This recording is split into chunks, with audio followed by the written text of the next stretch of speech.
También se ha aprobado en el día de hoy un nuevo decreto de becas complementarias para nuestros universitarios y la convocatoria para este curso con más de 1.260.000 euros. Esta cuantía es más del doble, concretamente un 110% más que la última convocatoria, que fue la del curso 2010-2011, cuando el presupuesto destinado a estas becas complementarias fue de 600.000 euros.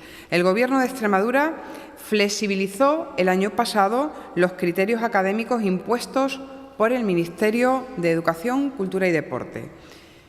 Los criterios para esta beca, que es beca de residencia. Por ello, publicamos dos convocatorias, una para el alumnado que accedía por primera vez a la universidad y otra para el resto de los cursos. El decreto de hoy, el decreto que aprobamos hoy, simplifica el procedimiento, uniendo las dos convocatorias para agilizar la tramitación de esta beca complementaria de residencia dotada con 1.500 euros por alumno.